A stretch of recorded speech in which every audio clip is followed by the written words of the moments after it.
Hello everyone, welcome to your channel. So friends, कैसे हो आप सब? आई होप अच्छे होंगे। सो फ्रेंड्स, हम डिस्कस कर रहे थे acid based titration. Previous video में हम डिस्कस किया था नॉन एक्वस टाइट्रेशन और टाइट्रेशन किस तरीके से करते हैं वीक एसिड को वीक बेस को विद सुटेबल एग्जांपल, वो हम समझ चुके हैं। आज की वीडियो में हम डिस्कस करेंगे सोडियम बेंजोएट और एफिड्रिन को किस तरीके से एस्टिमेट करते हैं। आपके सिलेबस में दो एस्टिमेशन दिया गया है और ये दोनों क्या है? ये दोनों ही वीक बेस है। ओके, तो हम यहाँ पे टाइट्रेट करेंगे वीक बेस को, फिर हम परसेंटेज प्यूरिटी डिटरमाइन करेंगे। इसलिए हम यहाँ पे वर्ड टाइट्रेशन ना यूज करके क्या यूज कर रहे हैं? एस्टिमेशन। एस्टिमेशन का मतलब हो गया ऐसे करना। ऐसे करना मतलब कि हमें सोडियम बेंजोएट और एफिड्रिन हाइड्रोक्लोराइड का क्या करना है? Determine percentage purity. तो पहले हम टाइट्रेशन करेंगे, कंसंट्रेशन डिटरमाइन करेंगे, फिर हम परसेंटेज प्यूरिटी के लिए फॉर्मूला लगाएंगे और परसेंटेज प्यूरिटी को कैलकुलेट करेंगे। चलिए समझते हैं किस तरीके से हम कैलकुलेट करते हैं। तो पहले समझ लेते हैं estimation of sodium benzoate. Sodium benzoate क्या है? एक वीक बेस है और ये ऑर्डरलेस होता है, कोई स्मेल नहीं, क्रिस्टलाइन पाउडर फॉर्म में होता है। साथ ही साथ ये यूज करते हैं हम as a food preservative, food products में डालते हैं फूड के शेल्फ लाइफ को इंक्रीज करने के लिए। और सोडियम बेंजोएट को यूज किया जाता है प्रिपरेशन ऑफ कप सिरप। साथ ही साथ सोडियम बेंजोएट एंटीबैक्टीरियल प्रॉपर्टी भी शो करता है और एंटी फंगल प्रॉपर्टी भी, और साथ ही साथ इसका एंटी इन्फ्लेमेटरी प्रॉपर्टी भी है। सोडियम बेंजोएट को यूज किया जाता है फार्मास्यूटिकल इंडस्ट्रीज में, इसलिए हम यहाँ पे एस्टिमेट करने का तरीका समझेंगे किस तरीके से परसेंटेज प्यूरिटी निकालते हैं। ये है वीक बेस। तो हम एक कॉनिकल फ्लास्क में सोडियम बेंजोएट ले लेंगे, इसमें हम इंडिकेटर ऐड करेंगे, ठीक है। और ऊपर क्या लेंगे? ब्यूरेट में एसिड लेंगे HClO4 पर क्लोरिक एसिड, और हम टाइट्रेट करेंगे।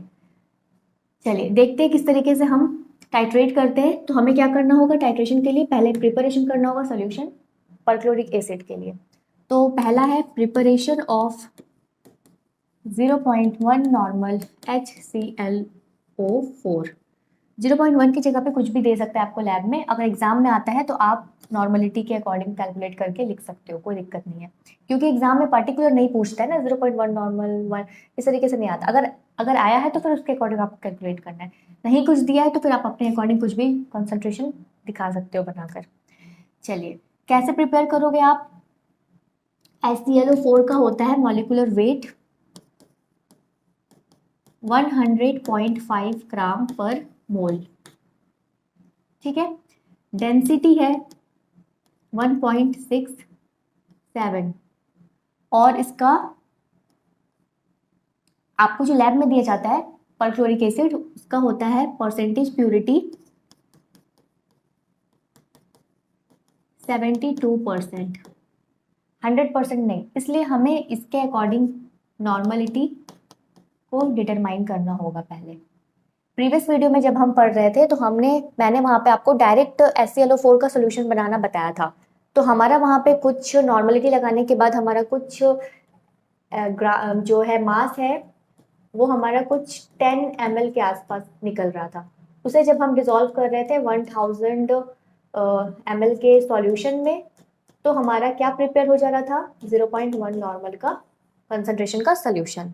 वहां पे मैं डायरेक्ट निकाल रही थी, बट आपको जो लैब में दिया जाता है परक्लोरिक एसिड वो होता है 72% प्यूरिटी, इसीलिए आप इसके अकॉर्डिंग नॉर्मलिटी निकालने वाले हो। इस नॉर्मलिटी को आप फॉलो नहीं करोगे। ओके, तो चलिए देखते हैं किस तरीके से हम 72% प्योरिटी के लिए नॉर्मलिटी निकालते हैं। तो डेंसिटी तो आपको पता है 1.67 और ये आपको याद रखना है।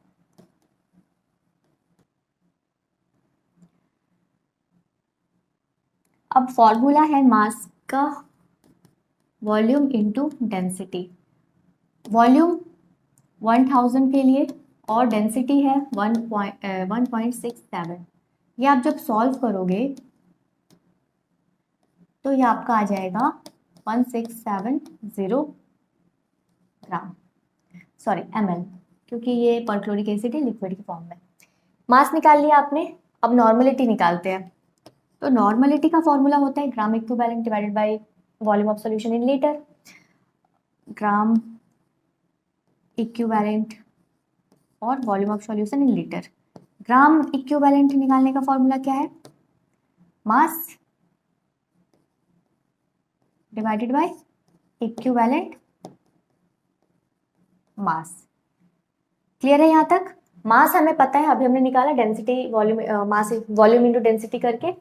तो यहाँ पे मास की जगह पे पुट कर लेते हैं ये वैल्यू 1670 और इक्विवेलेंट मास क्या हो जाएगा?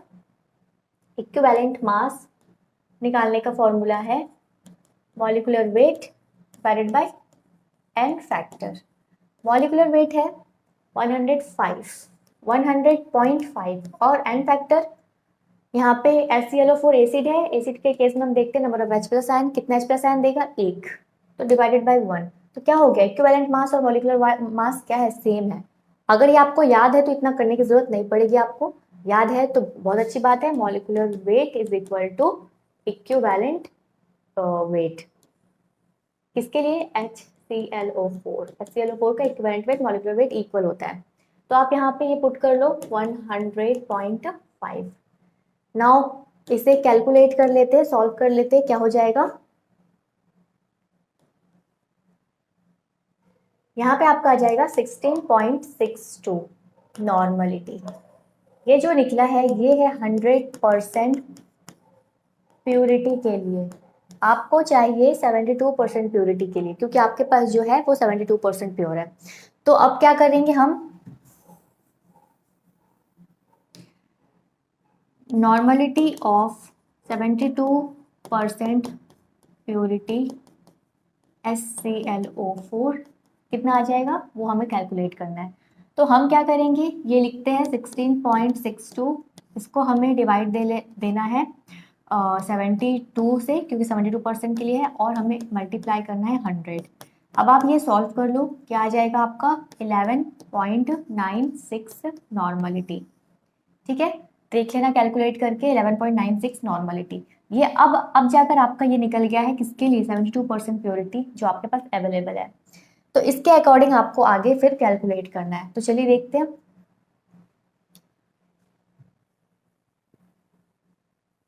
अब क्या चाहिए आपको? आपके पास जो बॉटल है, वेसल से जो भी है, उसमें है 72% प्योरिटी HClO4 और इसका जो है नॉर्मलिटी वो है 11.96।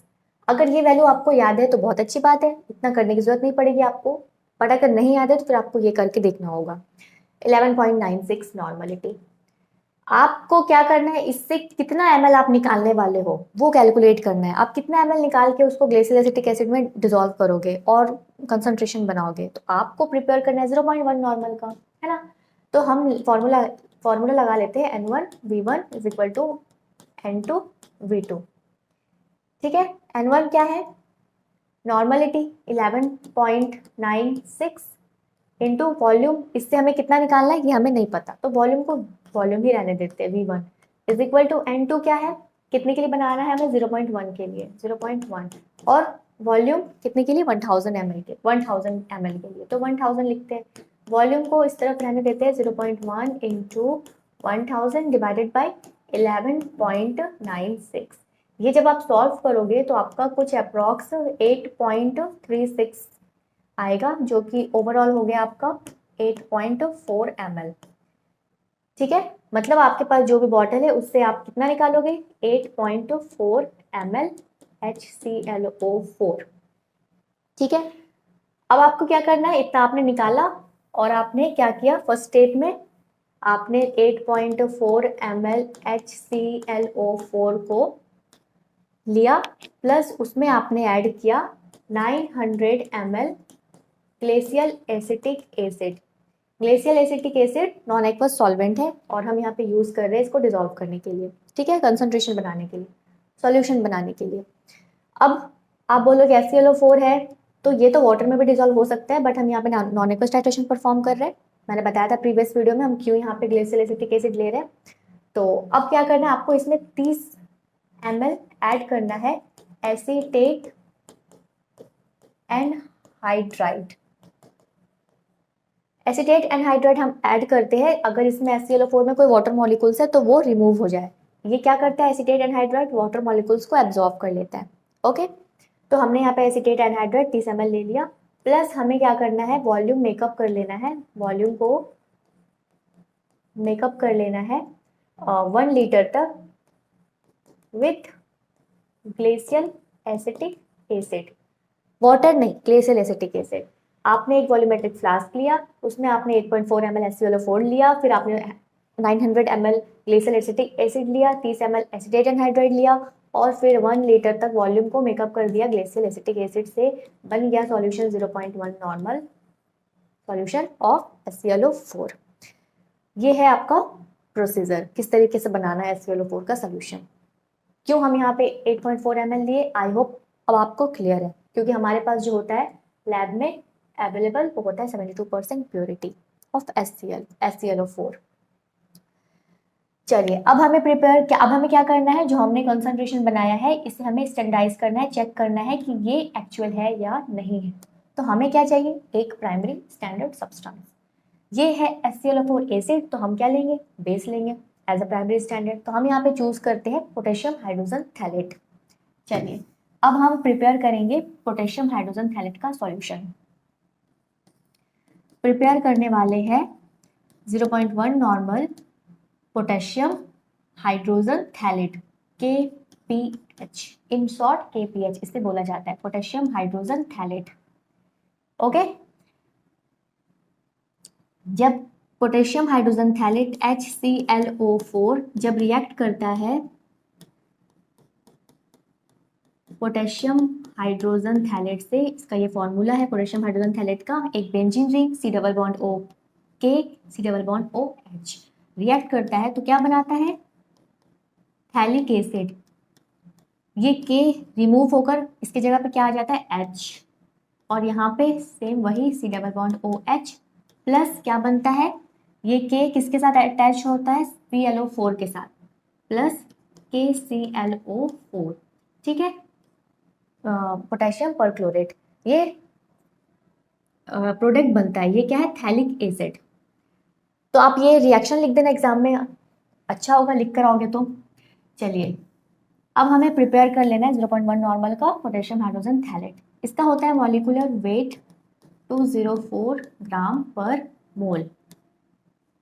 ठीक है, 204 ग्राम पर मोल, ये हो गया आपका मॉलिक्यूलर वेट। ये मैं रफ कर देती हूँ।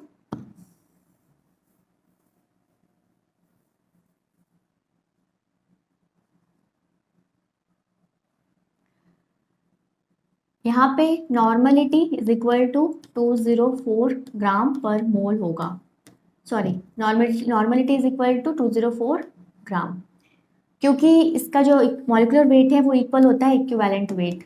इक्विवेलेंट वेट भी इसका 204 ही होता है, इस वजह से जो नॉर्मलिटी है वो आपका 1 नॉर्मलिटी इज इक्वल टू 204 ग्राम। वहीं अगर मैं बोलूँ 0.1 नॉर्मलिटी तो क्या करना है, 204 को डिवाइड दे देना है 10 से, क्या हो जाएगा आपका यहाँ पे 20.4 ग्राम। मतलब कि अगर आप 204 ग्राम पोटेशियम हाइड्रोजन थैलेट को 1000 लीटर में डिजोल्व करोगे तो वो बनेगा 1 नॉर्मल का, बट आपको चाहिए 0.1 नॉर्मल का, 0.1 नॉर्मल का। तो आप क्या कर रहे हो, 20.4 ग्राम पोटेशियम हाइड्रोजन थैलेट को वे करोगे, उसको आप डिजोल्व कर लोगे 1000 ml के सॉल्यूशन में, तो वो प्रिपेयर हो जाएगा आपका 0.1 नॉर्मल का सॉल्यूशन। ठीक है, तो आप इस तरीके से बना सकते हो, बट आपको कभी कभी क्या बोलते हैं कि आप 1000 ml मत बनाओ, वेस्ट होता है बहुत ज़्यादा बनाने से, कोई मतलब है नहीं। अगर इंडिविजुअल परफॉर्म कर रहे हो तो कम कम सॉल्यूशन बना के काम कर सकते हो आप, ग्रुप में परफॉर्म कर रहे हो तो फिर ठीक है 1000 ml तक बना लिया, कोई दिक्कत नहीं है। एग्जाम में अगर आपको लिखना है तो आप 1000 ml के लिए लिख के दिखा सकते हो, अगर उससे कम के लिए बताना है आपको तो उस तरीके से भी आप सॉल्व कर सकते हो। जैसे कि 20.4 ग्राम आप ले रहे हो potassium hydrogen phthalate 1000 ml solution के लिए, है ना, तो आप कितना ग्राम लोगे, अगर आपको मान लो बोल दूं मैं कि 500 ml का बनाओ, 500 ml का क्या करना है, सिंपल इसको क्रॉस मल्टीप्लाई, क्या हो जाएगा x इंटू 1000 और इस तरफ हो गया 500 इंटू 20.4 और ये x को इस तरफ ही रहने देते हैं 500 इंटू 20.4 और डिवाइड में ये 1000 इधर डिवाइड में आ जाएगा तो ये हो गया इधर। ठीक है, यहाँ से पॉइंट हटा 1 0। अब 2 0 2 0 इधर से कैंसिल तो क्या हो गया, क्या बच गया 5 इंटू 204 क्या हो गया यहाँ पे 5 इंटू 204 डिवाइडेड बाई 100। ये सॉल्व कर लेंगे क्या आ जाएगा आपका 5 4 20 10। ठीक है, और ये इधर हो गया आपका 100। क्या आ गया आपका 2 0 के बाद आप पॉइंट लगा दो, मतलब कि 10.2 ग्राम आप लो और उसको आप डिजोल्व कर दो 500 ml इसमें 500 ml ग्लेशियल एसिटिक एसिड में, क्योंकि हम यहाँ पे ग्लेशियल एसिटिक एसिड ले रहे हैं एज ए सॉल्वेंट, तो आप 500 ml ग्लेशियल एसिटिक एसिड में डिजोल्व कर दो। ये बन जाएगा आपका 0.1 नॉर्मल का सोल्यूशन। ठीक है, आपका सोल्यूशन कितने का बन जाएगा 500 ml। वहीं अगर मैं बोल दूं कि 25 ml का बनाओ तो क्या करना है 500 ml की जगह पे 25 लिख लो, इस तरीके से क्रॉस मल्टीप्लाई करके सॉल्व कर लो तो आपका कुछ अप्रॉक्स आ जाएगा 0.5 ग्राम। आप 0.5 ग्राम लो पोटेशियम हाइड्रोजन थैलेट KPH वे करो, उसको आप डिजोल्व कर लो 25 ml ग्लेशियल एसिटिक एसिड में। ये आपका प्रिपरेशन हो जाएगा कितने का 0.1 नॉर्मल KPH का सॉल्यूशन। आप ऐसे भी बना सकते हो, 500 ml के लिए बना सकते हो, 1000 ml के लिए बना सकते हो, योर चॉइस, जो भी आपको लैब में बोलता है आप उस हिसाब से बना लो। तो चलो मैंने यहाँ पे बना लिया 0.1 नॉर्मल का, किस तरीके से बनाया मैं बता दी। चलिए अब हमें क्या करना है, टाइट्रेशन करना है। टाइट्रेशन के लिए हम क्या लेंगे, एक ब्यूरेट लेंगे और एक कॉनिकल फ्लास्क लेंगे। कॉनिकल फ्लास्क में आप फिल कर सकते हो HClO4b और या फिर आप KPH को भी फिल कर सकते हो। तो चलिए हम मान लेते हैं यहाँ पे कॉनिकल फ्लास्क में ले लेते हैं KPH जो हमने प्रिपेयर किया है 0.1 नॉर्मल का। कितना बनाया है हमने 25 ml मान लो। ठीक है, तो वो 25 ml हम यहाँ पे फिल कर लिए। अगर आप पूरा 1000 ml के लिए बनाते 1 लीटर के लिए तो क्या आप पूरा का पूरा फिल करते, नहीं, थोड़ा सा ही सॉल्यूशन लेते। तो जब थोड़ा सा ही लेकर काम करना है तो क्यों फोकट 1000 लीटर बनाना है आपको, है ना, मतलब सॉरी 1 लीटर बनाना है आपको, आप थोड़ा सा बनाओ और काम कर लो। ठीक है, इससे क्या होगा, केमिकल वेस्ट नहीं होंगे आपके। तो हमने ले लिया KPH potassium hydrogen phthalate 0.1 normal का। कितना लिया 25 ml लिया। जो भी जितना भी ml आप यहाँ पे फिल करोगे वो आपको ध्यान होना चाहिए। 25 ml लिया मान लो, आपने इसमें 2 से 3 ड्रॉप क्या ऐड कर लिया, क्रिस्टल वॉयलेट इंडिकेटर ऐड कर लिया और आपने ब्यूरेट में फिल कर लिया HClO4 जो आपने प्रिपेयर किया था 0.1 नॉर्मल का, वो आपने फिल कर लिया। ठीक है, अब टाइट्रेट करो, इसका एंड पॉइंट आएगा, कलर चेंज हो जाएगा। क्रिस्टल वॉयलेट कैसा कलर देगा, लाइट ग्रीनिश कलर। जैसे ही लाइट ग्रीनिश कलर आपको दिखता है आपको टाइट्रेशन स्टॉप करना है, रीडिंग नोट कर लेनी है। फिर आपको ये प्रोसेस 1 से 2 बार करना है। रिपीटेड वैल्यू आए तो मतलब कि वो आपका प्रिसाइज्ड वैल्यू हो गया। फॉर्मूला लगाएंगे N1V1 is equal to N2V2। ठीक है, N1 क्या हो गया आपका, आप इसको एग्जैक्ट नहीं मान रहे हो ना, इसी को स्टैंडर्डाइज करना है तो हमें N1 मान लो, नहीं पता। वॉल्यूम आपने कैलकुलेट किया, 2 से 3 बार टाइट्रेट किया, जो भी आपका प्रिसाइज्ड वैल्यू आया, जो भी रिपीटेड वैल्यू आया वो आपका यहाँ पे हो जाएगा। मान लो कि आपका आया है, बार बार आपका आ रहा है 15 ml रिपीटेड वैल्यू, तो आप 15 ml लिख लो। फिर N2 हो गया आपका, ये कितने के लिए हमने बनाया 0.1, ये तो एग्जैक्ट है तो इसे लिख दो आप 0.1। वॉल्यूम आपने कितना लिया 25 ml लिया है। सॉल्व कर लेते हैं, N1 को इस तरफ रहने देते हैं, 0.1 इंटू 25 डिवाइडेड बाय ये आपका 15 इधर हो गया।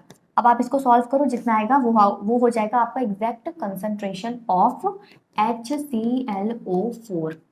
ठीक है, और जो भी कंसंट्रेशन आएगा वही आपका एग्जैक्ट होगा, ये आपका एज्यूम्ड होगा। हो सकता है कि यहाँ पे आपका 0.1 आए, सॉल्व करके देख लेना। हो सकता है आपका यहाँ पे 0.01 आए, तो जो भी आएगा वही आपका एग्जैक्ट कंसंट्रेशन माना जाएगा। अब आप क्या करोगे, अब आप यहाँ पे ब्यूरेट ले लो, एक कॉनिकल फ्लास्क ले लो, एक उस कॉनिकल फ्लास्क में आपको सोडियम बेंजोएट लेना है।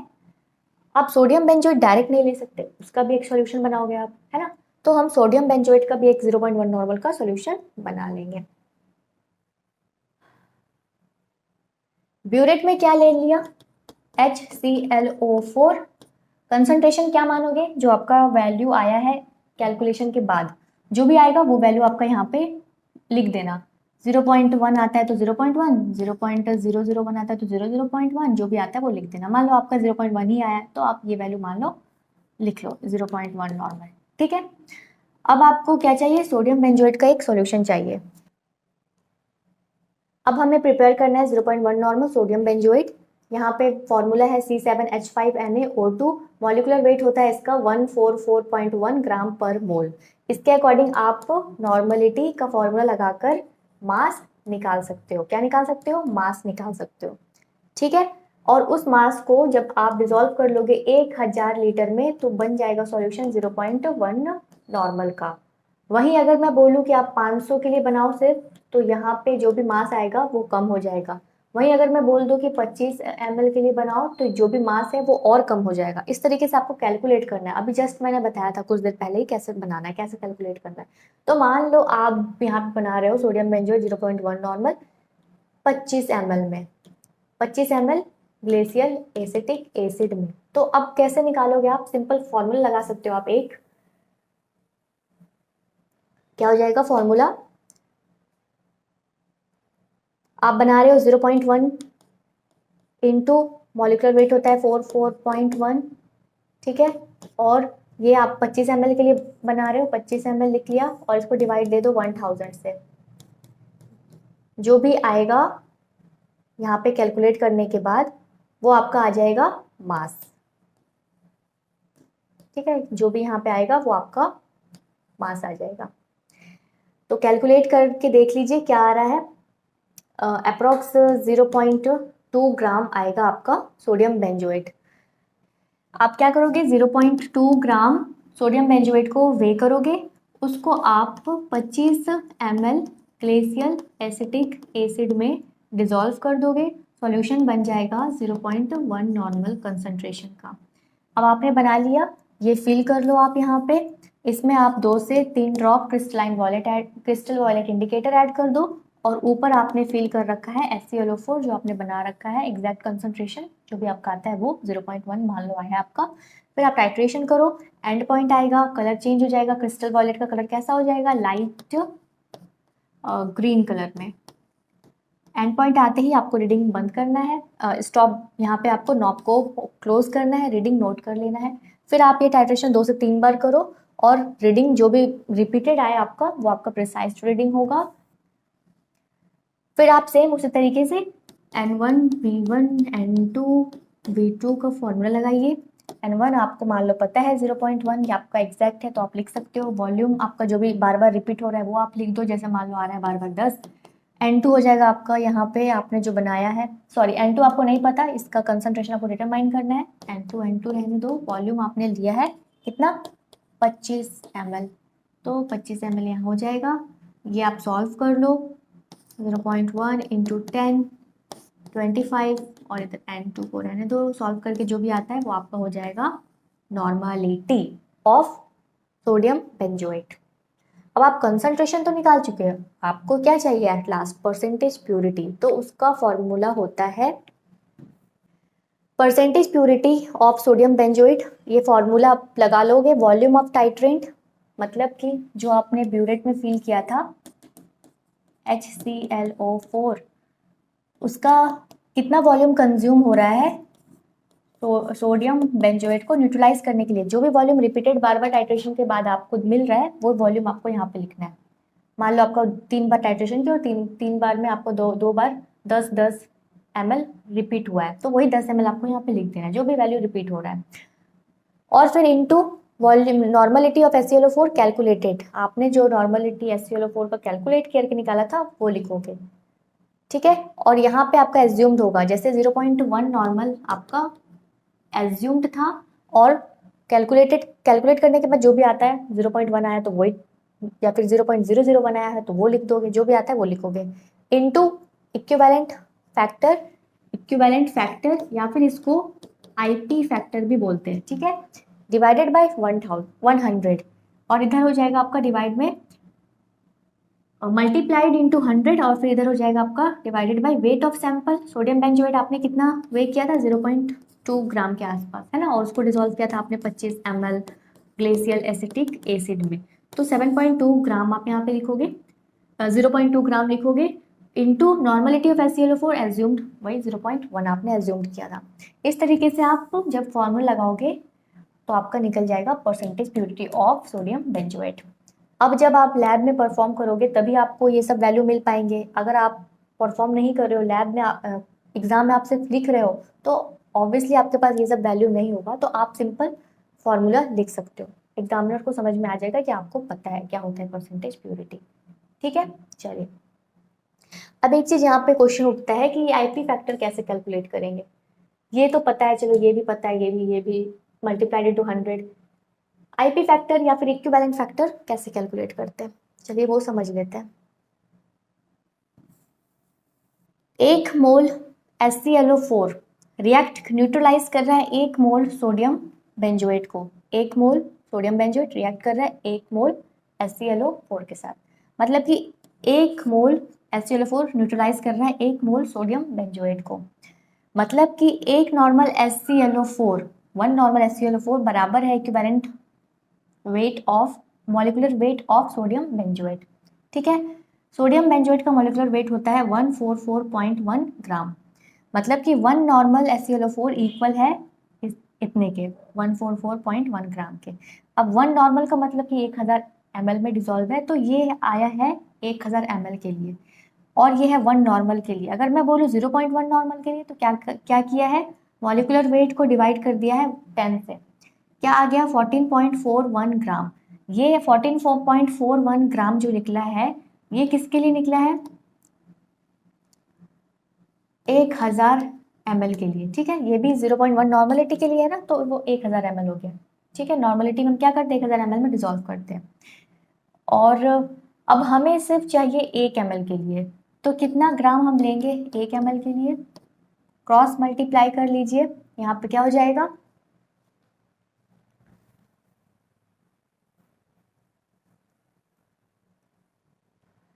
14.41 और इधर 1000 इंटू, ठीक है, ये 1 इस तरफ हो गया, यहाँ पे 14.4 और ये इधर ले आओ आप डिवाइड में इज इक्वल टू एक्स, यहाँ से पॉइंट हटाओगे तो 2 जीरो नीचे लगा दो।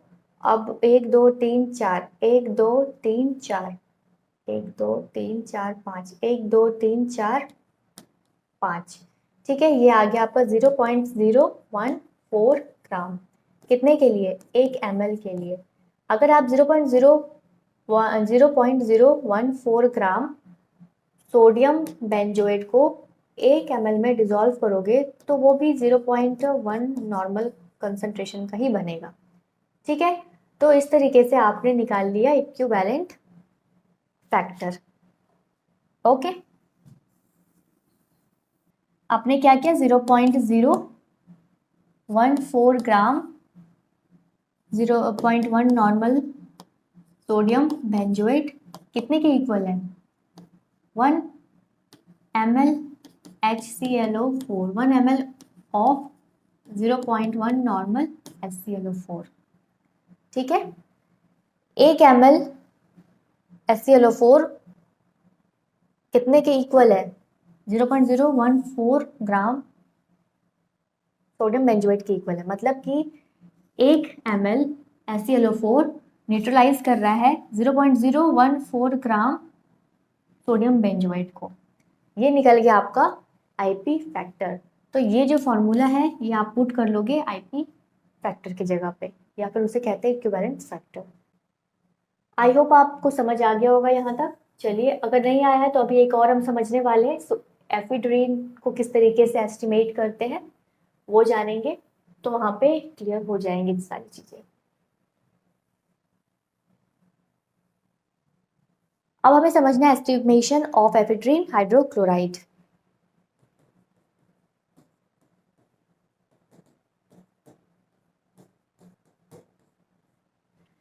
एफेड्रीन हाइड्रोक्लोराइड, एफेड्रीन क्या है, वीक बेस है और ये हाइड्रोक्लोराइड के साथ कॉम्बाइंड होता है, मतलब यहाँ पे एक सॉल्ट बना हुआ है एफेड्रीन और हाइड्रोक्लोराइड का, ठीक है, ताकि ये स्टेबल रहे। तो एफेड्रीन क्या है, एक वीक बेस है। इसकी बेसिसिटी किसकी वजह से है, NH ग्रुप के वजह से, OH के नहीं, OH के कारण नहीं, NH ग्रुप के वजह से, अमीन के कारण। तो यहाँ पे क्या हो रहा है, ये जो HCl है ये यहाँ पे आके अटैच्ड हो जा रहा है, तो ये क्या हो जा रहा है, NH2, ठीक है, और प्लस Cl माइनस। ये आप एग्जाम में बना देना कॉपी में, और फिर आपको प्रिपेयर करना है 0.1 नॉर्मल HClO4, क्योंकि ये भी वीक बेस है। तो वीक बेस है एफिडरीन वीक बेस है, हमें टाइट्रेट करने के लिए एसिड चाहिए, HClO4 हम लेने वाले हैं, परक्लोरिक एसिड। सेम उसी तरीके से जैसे अभी हमने बनाया था, प्रिपेयर किया था, वैसे बना लेंगे और फिर इसका स्टैंडर्डाइजेशन कर लेंगे 0.1 नॉर्मल का, जो एग्जैक्ट आएगा उसके अकॉर्डिंग हम फिर यहाँ पे टाइट्रेट करेंगे। स्टैंडर्डाइजेशन करने के लिए क्या लेंगे, पोटेशियम हाइड्रोजन थैलेट, सेम उसी तरीके से जैसे अभी हमने प्रिपेयर किया था। अब जब आपका ये प्रिपरेशन हो जाए, स्टैंडर्डाइजेशन हो जाए, फिर आपको क्या करना है, एक ब्यूरेट लेना है, एक कॉनिकल फ्लास्क लेना है, ब्यूरेट में आप फिल कर लोगे HClO4 जो भी आपका कैलकुलेशन के बाद आया है वो आपको यहाँ पे नॉर्मलिटी लिख लेना है, जो भी नॉर्मलिटी आया आपका। अब आपको प्रिपेयर करना है एफिड्रीन का एक सॉल्यूशन 0.1 नॉर्मल का EPHEDRINE एफिड्रीन हाइड्रोक्लोराइड सॉल्यूशन। इसका फॉर्मूला होता है, यहाँ पे देखो, कार्बन है 1 2 3 4 5 6 7 8 9 और एक यहाँ पे 10 कार्बन है, ठीक है। तो C10।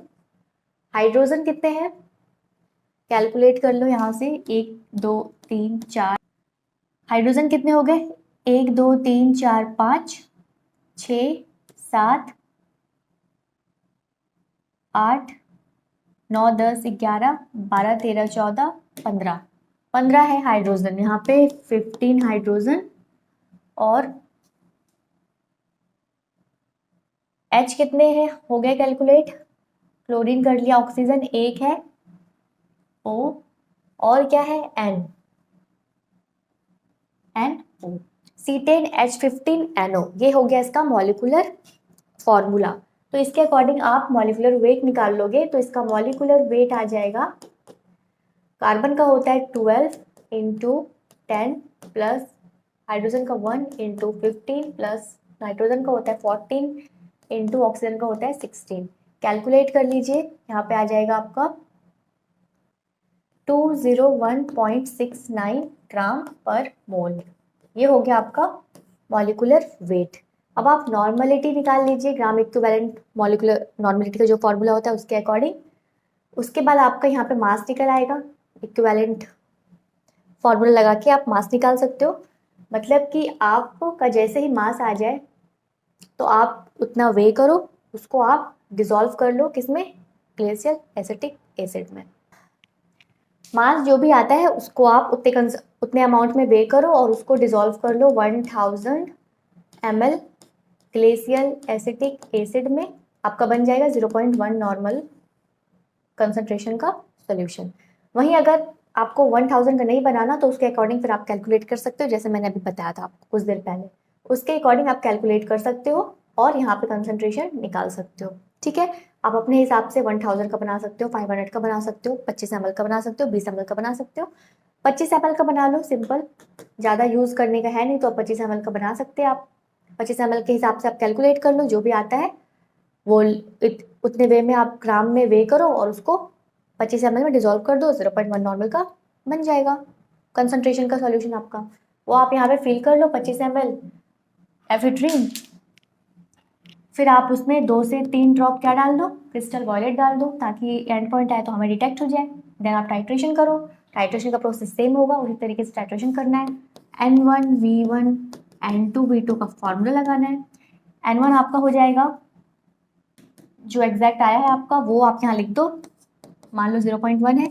वॉल्यूम जितना आपका कंज्यूम्ड हो रहा है बार बार वो आप लिख दो, मान लो 10 हो रहा है। और N2 आपने यहाँ पे निकालना है आपको, तो N2 को N2 रहने देते हैं, इनटू वॉल्यूम आपने यहाँ ले लिया है मान लो 25 ml, तो आप वो 25 ml यहाँ पे लिख दो। जितना भी वॉल्यूम आप लोगे वो आप यहाँ पे नोट कर देना।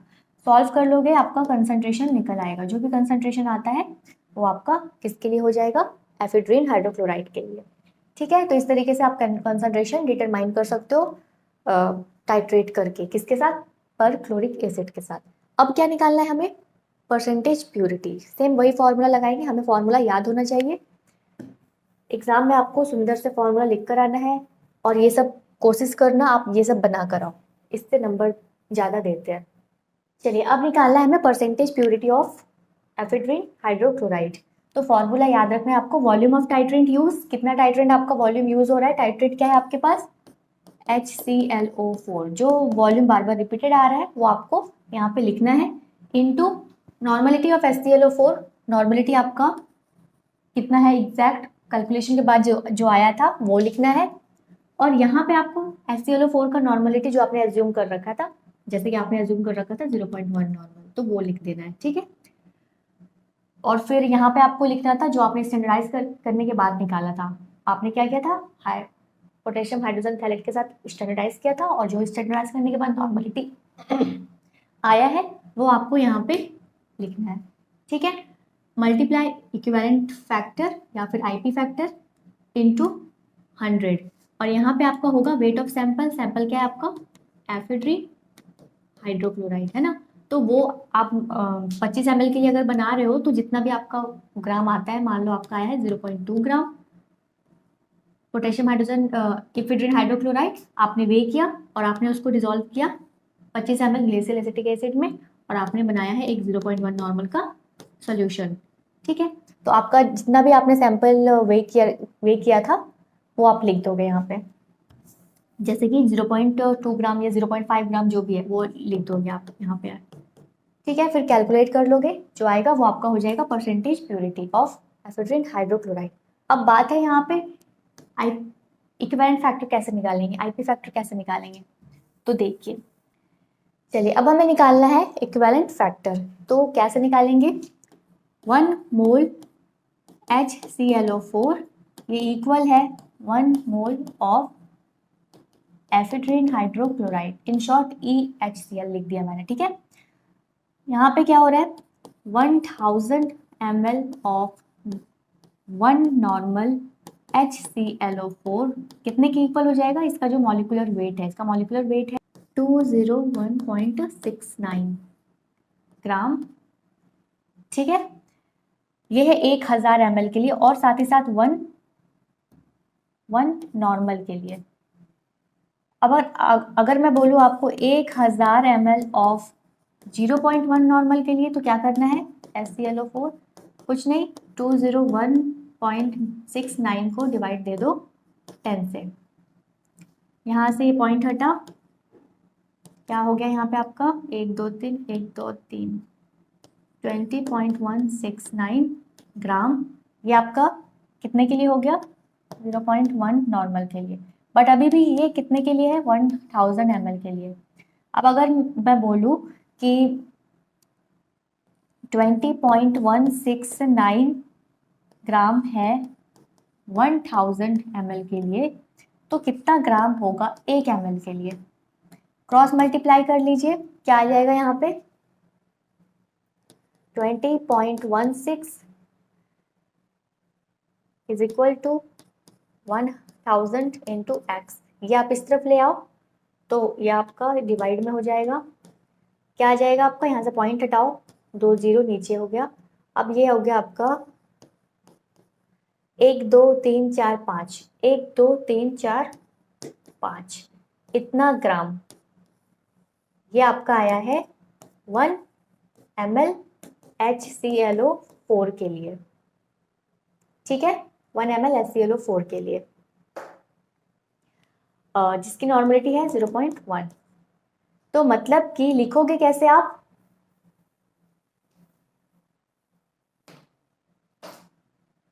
One ml of 0.1 normal HClO4 ये न्यूट्रलाइज कर रहा है 0.02016 ग्राम ऑफ